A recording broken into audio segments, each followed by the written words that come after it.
Sanibonani, welcome back to enye ivideo ngiyabonga kakhulu ukuthi ungene. Thank you very much for uthando ne-support. Ngicela uma ngaba ka-subscribe, please do so subscribe. Like ivideo, share ivideo njalo.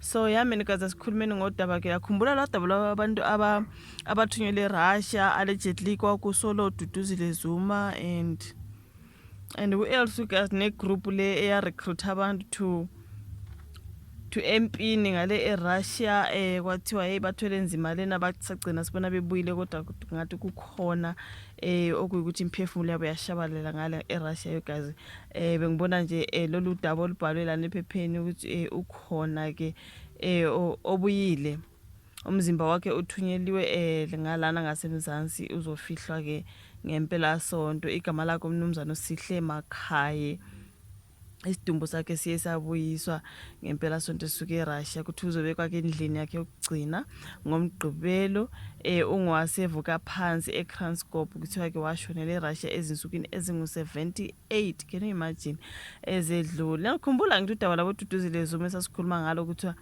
kwathiwa okay bayotrain ukuba ngo-security ngale bazothi masebebuya ngapha imisebenzi bazobe bengonogada bazobe angazi kwathiwa babethenjisweni batshelwa amanga nje. You guys, bathunyelwa le bazifica sebesempini eRussia. Nesikhumbula lesiya story. So lona ngomunye wabo owashonela ngalo, you guys, ukuthi umzimba wakhe ubuyile ke uvela khona le. So kuthi umnumzana uSihle Makhaye ubena 44 kuthiwa ke wayekanye neqoqo elasuswa ke kuleli lesiRussia lithenjiswe amadlelo ahlaza wasoshenela khona ngoMarch 28. Okay, so ngokutsho komphathiso wezokuthutha kwaZulu-Natal umnumzana Siboniso Duma uthi isidumbu sikamufi sitheleke eDube Tradeport Cargo Terminal ngesonto kulandela ukusuka kwaso ke ngendiza eRussia ngolesihlanu. Lana udaba nduthola ke ephepheni isolezwe, right? Umnyango kaDuma waqala ukungenelela kulolu daba emva kokuthi umkamufi unkosikazi Sibonile Ndwandwe eqophe inkulumo ngeWhatsApp kwakumhla ka-April 8 emnxusa ukuba angenelele ukuze kubuyiswe isidumbu somyeni wakhe azofihlwa ngesizotha ngapha ekhaya.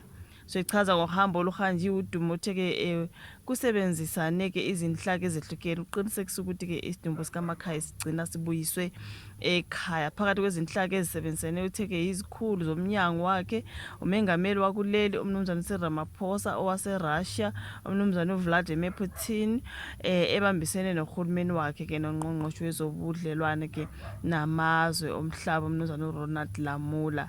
So lona ke kube umsebenzi ongelula ngenxa ke yensinyo kuleli yazwe kanjalo ke nokungafani kolimi okukhulunywa emazweni athintekayo, kodwa ithimba ke ebelisebenzisa sebenza udaba likwazile ukugcina ke liwenze ngempumelelo lomsebenzi. You guys, uthe abakwaziyo kwamanje ukuthi ke umufi ngesikhathi efulathela elakuleli wayethenjiswe ukuthi uzofika asebenze kahle kuleli yazwe, kodwa kuthe uma sefika khona watshelwa ke ukuthi kufanele asayine ikontileka yonyaka owodwa ukuthi uzolwa empini ephakathi kweRussia neUkraine. Anti niyakhumbula ukuthi kwathiwa basayine i-contract ayibhalwe ngesiRussia.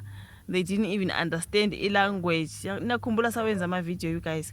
Nibothi mali kule channel liphinde ningenangana kuphilile Barbara. Sometimes amanye ngiwenza ngesingisi ngalahlele kuphilile Barbara's Entertainment, amanye bese ke uma ngifunda udaba olubhalwe ngesizulu bese ngiza ngapha. Kodwa sawenza ama-video endaba yabantu baseRussia nabo Duduzile MK Party and so on. Right, kwakhulunywa ngecontract ukuthi abayisayina benga-understand i-language yayibhalwe ngesiRussia basayina kanti basayina ukuthi bazolwa impi yangale, you guys, phakathi kweRussia neUkraine unyaka wonke, yona nto abayisayina phansi. So you know what I mean, yo. So ke kwakunqaba kokubili siyazi ukuthi ke abaningi babagangi bafuna ke sichaze kabanzi ngendaba ethinta ke lolu daba lwabathenjisa umsebenzi eRussia, kodwa ngeke sikhulume kakhulu njengoba ke lusaphenywa izinhlaka ezifanele ezisezingeni likazwe lonke kubandekanya kakhona ke noqipi. So yilona daba lo lukamufi, you guys, ukuthiwa ke ubuyile, which is so sad man, yo. Look, it's so sad, shem, ngiphelelwa ngamazwi.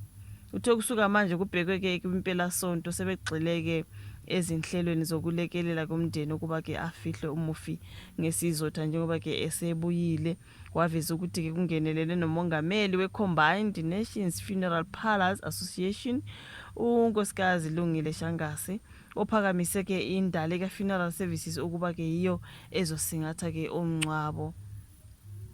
Ubuye wathi uAyanda Msweli naye ukhathule inzima enkulu esondeza ke eduze abebefuna ukulekelela ekutheni ke isidumbu sikamufi sibuyiswe.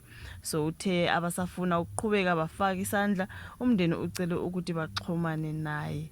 So bekhuluma ke ngomufi bathi ushiya izingane ezinhlanu ezineminyaka ephakathi kuka9 no23. Which is so sad. May his soul rest in peace.